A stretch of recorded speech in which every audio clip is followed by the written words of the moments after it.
Hi అండి. Welcome to Jakkampudi recipes. ఈరోజు మన రెసిపీస్ వచ్చేసి ఈ సమ్మర్ స్పెషల్‌గా మజ్జిగ మిరపకాయలు, అలాగే మజ్జిగ లేకోకుండా, మజ్జిగతో పని అస్సలు లేకోకుండా మిరపకాయలనేది ఎలా ప్రిపేర్ చేసుకోవాలో మీకు ఈ వీడియోలో చూపిస్తాను. నేను ముందు చూపించినయి మజ్జిగ మిరపకాయలండి. ఇవి వచ్చేసి మనకి మజ్జిగ లేని మిరపకాయలు.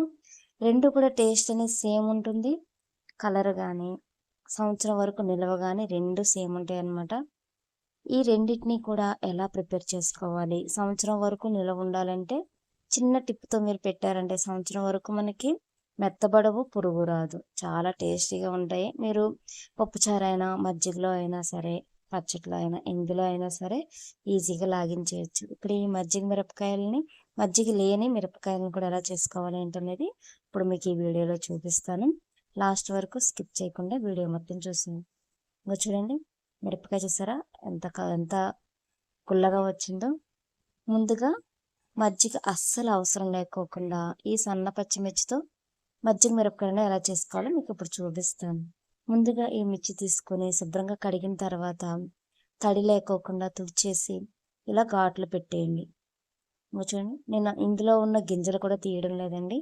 ఇవి అస్సలు మంట ఉండవు. నేను పెట్టిన ప్రకారం కనుక మీరు పెట్టారంటే, ఈ చిన్న టిప్ అనేది ఒకటి ఉపయోగించి పెట్టారంటే మీకు చాలా రోజులు నిల్వ ఉంటాయి. అలాగే మంట అనేది అస్సలు ఉండదు.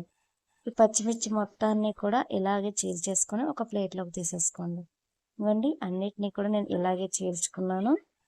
ఇప్పుడు ఇందులో ఇది వచ్చేసి వామ్ పౌడర్ అండి. వామ్ పౌడర్ వచ్చేసి పచ్చి వామ్ తీసుకొని లైట్గా వేయించుకొని అందులోనే 1 టీ స్పూన్ వరకు సాల్ట్ యాడ్ చేసుకున్నాం. వామ్ పౌడర్, ఈ పౌడర్ వచ్చేసి ఒక 4 టీ స్పూన్ల వరకు వేసుకోండి. మీ దగ్గర వామ్ పౌడర్ లేకపోతే పచ్చి వాముని లైట్గా దంచి వేసుకోవచ్చు. ఇలా వేసేసి ఇందులోనే ఉప్పు వచ్చేసి ఒక 4 టీ స్పూన్లు వేసుకోండి. మనం వామ్ ఎంత అయితే వేస్తామో ఉప్పు కూడా అంతే వేసుకోవాలి. ఇలా సాల్ట్ కూడా వేసుకొని ఈ రెండింటినీ కూడా బాగా కలిపేసుకుందాం.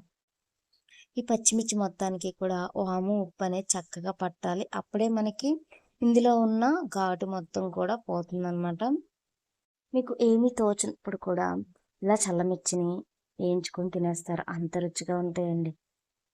ఇప్పుడు వీటన్నిటిని కూడా ఒక బౌల్లోకి ఇలా తీసేసుకుందాం. ఇలా తీసేసుకొని లాస్ట్గా ఉన్న వాము, ఉప్పును కూడా ఇలా పైన వేసేయండి. ఇలా వేసేసి ఒక ప్లేట్ మూత పెట్టేసి నైట్ మొత్తం కూడా ఉంచేయండి. ఇలా ఉంచేయడం వల్ల పూరి తెల్లారేపాటికి మనకి ఈ మిర్చి అనేది చక్కగా మాగిపోయి ఉంటాయి. ఇప్పుడు చూపిస్తాను చూడండి. ఇంకోండి, వాము, ఉప్పు అనేది పచ్చిమిర్చికి ఇలా చక్కగా పట్టాలి. అప్పుడే మనకి మిర్చి అనేది అస్సలు మంటుండదు. టేస్ట్ అనేది కూడా సేమ్ మనకి మజ్జిగ మిరపకాయలు, చల్ల మిరపకాయలు ఎంత టేస్ట్గా ఉంటాయి, సేమ్ అదే టేస్ట్ అనేది వస్తుంది. ఇలా బాగా ఒకసారి కలిపేయండి. ఇలా కలిపేసుకొని ఒక బేసిన్ కానీ లేదా ఒక కవర్ కానీ తీసుకోండి. ఆ కవర్ పైన ఈ మిరపకాయలు మొత్తాన్ని కూడా ఆరబెట్టేసుకుందాం. ఇలా తీసుకొని పచ్చిమిర్చిని కొంచెం కొంచెంగా పల్చగా ఆరబెట్టుకోండి. మీరు ఇంకొంచెం పెద్ద ప్లేట్ అయినా తీసుకొని ఆరబెట్టుకోండి. నేను తక్కువగా వేసుకున్నాను కాబట్టి ఇలా చిన్న ప్లేట్లో ఆరబెట్టాను. ఇలా పెట్టేసి ఒక 3 రోజుల పాటు మీరు ఎండలో పెట్టేశారంటే ఇంకోండి, మనకి ఇలా మజ్జిగ మిరపకాయలు అనేవి రెడీ అయిపోతాయి. చూసారుగా, మనకి చల్ల మిరపకాయలు ఎలా అయితే ఉంటాయో సేమ్ అదే కలర్లోకి వస్తాయి. మీరు వేయించినా కానీ టేస్ట్ అనేది సేమ్ అలానే ఉంటుంది. ఇదిగోండి, ఇలా గలగల్లాడాలన్నమాట మిరపకాయలు అనేవి. వీటిని వాము మిరపకాయలు, ఉప్పు మిరపకాయలు అని కూడా అంటారండి. కానీ మార్కెట్లో దొరికే మనకి బాగా ఉప్పు ఎక్కువ వేసేస్తూ ఉంటారు. అవి తిన్నా మనకి తలనొప్పి అని, గొంతు నొప్పి అని చాలా డిసీజెస్ వస్తాయి కదా. అలా కాకుండా ఇంట్లోనే ఈ ప్రాసెస్లో పెట్టుకోండి. కడుపు నొప్పి, అజీర్తి, నులిపురుగులు లేకోకుండా మనకి ఈ వాము మిరపకాయలు అనేవి చాలా బాగా ఉపయోగపడతాయి. ఇంకోండి, ఒక కళాయి పెట్టేసుకొని గ్యాస్ వెలిగించుకొని ఇందులో ఆయిల్ వేసుకొని వీటిని వేయించి చూడండి. మీకు మజ్జిగ మిరపకాయలు అనేవి కలరు అలాగే టేస్ట్ చూ చూడడానికి కూడా సేమ్ అలానే ఉంటాయి. మరి ఇంకెంత కావాల్సి మీరు కూడా రెడీ చేసుకోండి. రెడీ చేసుకుని ఎలా వచ్చినాయి ఏంటనేది కామెంట్ సెక్షన్లో కామెంట్ చేసేయండి. అలాగే మన నెక్స్ట్ రెసిపీ వచ్చేసి మజ్జిగ మిరపకాయలు. చాలా సింపుల్గా మజ్జిగ మిరపకాయలు ఎక్కువ రోజులు నిల్వ ఉండాలన్నా, మెత్తపడుకోకుండా ఉండాలన్నా ఈ ఒక్కటి కలిపి పెట్టండి. అదేంటి అనేది ఇప్పుడు మీకు చూపిస్తాను. ముందుగా ఇలా మిరపకాయలు తీసుకొని వీటిని కడిగిన తర్వాత శుభ్రంగా తుడిచేసి పొడి క్లాత్తో ఇలా పక్కన పెట్టేసుకోండి. ఇప్పుడు ఒక చాకు తీసుకొని వీటిని కూడా ఇందాక మనం ఎలా అయితే చీల్చుకున్నామో అలాగే చీల్చండి. మీరు పిన్నిస్‌తో అయినా సరే ఇలా పొడవుగా చీల్చుకోవచ్చు. నేను చాక్‌తో చీల్చానండి. ఇందులో కూడా గింజలనేవి అస్సలు తీసే పని లేదు. ఇగోండి మొత్తం అన్నిటిని కూడా నేను ఇలాగే చీల్చి పక్కన పెట్టుకున్నాను. ఇప్పుడు వీటిని పక్కన పెట్టేసుకొని, పెరుగొచ్చేసి ఒక అర లీటర్ వరకు తీసుకున్నానండి. పావు కిలో పచ్చిమిర్చికొచ్చేసి అర లీటర్ వరకు పెరుగు తీసుకుంటే సరిపోతుంది. ఈ అర లీటర్ పెరుగుని లైట్‌గా వాటర్ అనేది యాడ్ చేసుకొని, ఇలా పలచగా చేసుకోండి. మరీ ఎక్కువ పలచగా కాదండి. మరీ పలచగా చేస్తే మనకి మిరపకాయలకి పెరుగనేది పట్టదు. ఇలా ఒక కప్పు వరకు గల్లుప్పు అనేది ఇందులో వేసుకొని బాగా కలిపేసుకోండి. అలాగే మీకు మెత్తబడుకోకుండా, పురుగు పట్టుకోకుండా ఈ మజ్జిగ మిరపకాయలనేవి నిల్వ ఉండాలంటే, టేస్టీగా ఉండాలంటే ఈ ఒక్క టీ స్పూన్ వాము పౌడర్ అనేది ఇందులో వేసి కలపండి. మనకి కడుపు నొప్పి, అజీర్తి, తలనొప్పి లేకోకుండా ఈ వాము పౌడర్ అనేది చాలా ఉపయోగపడుతుంది. ఇందులోనే పసుపు వచ్చేసి ఒక టీ స్పూన్ వరకు వేసుకొని వీటన్నిటిని కూడా బాగా కలిపేయండి. ఇలా కలిపేసి ఈ బ్యాటర్ మొత్తాన్ని కూడా ఒక బౌల్లోకి వేసేద్దాం. ఇవ్వండి నేనైతే ఇలా ఒక ప్లాస్టిక్ డబ్బా అనేది తీసుకున్నాను. మీ దగ్గర జాడీ కానీ సీసాలు కానీ ఉంటే వాటిలో అయినా సరే వీటిని చేసుకోవచ్చు. ఇందులోనే ఇప్పుడు ఈ మజ్జిగ మొత్తాన్ని వేసేసి ముందుగా మనం చీల్చి పక్కన పెట్టుకున్న ఈ మజ్జిగ మిరపకాయలు మొత్తాన్ని కూడా ఇందులో వేసేయండి. ఇలా వేసేసి పెరుగు మొత్తం కూడా వీటి పైకి వచ్చేలాగా నొక్కి పెట్టాలండి. ఇప్పుడు చూపిస్తాను చూడండి మీకు వీడియోలో.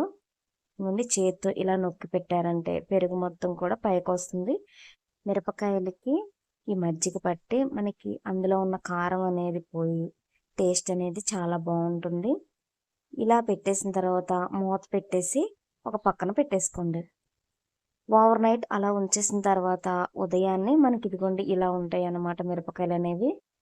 ఇలా ఊరిన ఈ మిరపకాయల్ని తీసి ఇప్పుడు మనం ఒక ప్లేట్లోకి వేసుకుందాము. ఇంకా చూసారుగా పచ్చిమిరపకాయలు మనకి మజ్జిగలో ఊరేసరికి ఎలా అయిపోయినాయో.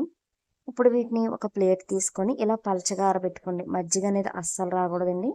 మజ్జిగని అందులోకి మొత్తం వంపేసి మిరపకాయల వరకు మాత్రమే తీసి ఇందులో వేసుకోండి.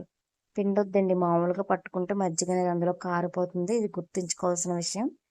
ఈ మిరపకాయలు మొత్తాన్ని కూడా ఇలా ప్లేట్లో వేసుకొని ఎండలో పెట్టేయండి. ఒకరోజు ఎండలో పెట్టిన తర్వాత ఈవినింగ్ మళ్ళీ ఆ మిరపకాయలు తీసుకొచ్చి ఇదే మజ్జిగలో వేసేయండి.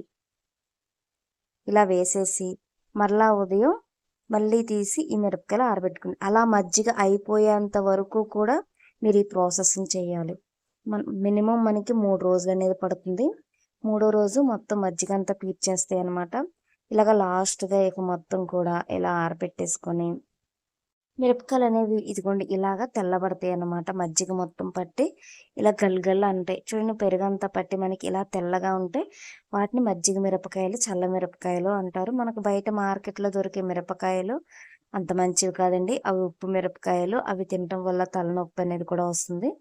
అవి కాకుండా ఇలా హెల్తీగా ఇంట్లోనే మజ్జిగ మిరపకాయలు అనేవి ఈజీగా చేసేయండి. వీటిని ఒక ఎయిర్ టైట్ జాడీలో కానీ, ఒక స్టీల్ బాక్స్లో కానీ ఇలా స్టోర్ చేసుకున్నారంటే సంవత్సరం వరకు ఇవి పాడవు, మెత్తబడవు. ఇలా ఈ చిన్న టిప్స్‌తో మీరు కూడా ఈ 2 ప్రాసెస్‌ని కూడా ప్రిపేర్ చేసుకొని, ఈ 2 రకాల మజ్జిగ మిరపకాయలని పెట్టి మీరు కూడా ఎంజాయ్ చేయండి. ఇప్పుడు ఈ మిరపకాయలను కూడా మీకు వేయించి చూపిస్తాను చూడండి. గ్యాస్ వెలిగించుకొని, ఒక బౌల్ పెట్టుకొని, ఆయిల్ కాగిన తర్వాత ఈ మిరపకాయలు తీసేసి అందులో వేసేయండి. ఇలా వేసేసి కలుపుకుంటూ ఫ్రై చేసుకున్నారంటే మిరపకాయలనేవి మనకి ఈ కలర్‌లో వచ్చేస్తాయి. చాలా రుచిగా ఉంటాయి. పప్పు, చారు దేనికైనా సరే అద్భుతంగా ఉంటాయి. ఇక కర్డ్ రైస్‌కి అయితే అసలు చెప్పనవసరం లేదు. ఇంకా అద్భుతంగా ఉంటాయండి. మీరు కూడా ట్రై చేసి ఎలా వచ్చాయి ఏంటనేది కామెంట్ బాక్స్‌లో కామెంట్ చేయండి. మీకు గనక నా వీడియో నచ్చినట్లయితే లైక్ చేసి మన ఛానల్‌ని సబ్స్క్రైబ్ చేసేయండి. ఇంకొన్ని కొత్త రెసిపీస్ కోసం మన ఛానల్ పేజీని ఫాలో అవ్వడం మాత్రం మర్చిపోవద్దు. Thank you for watching.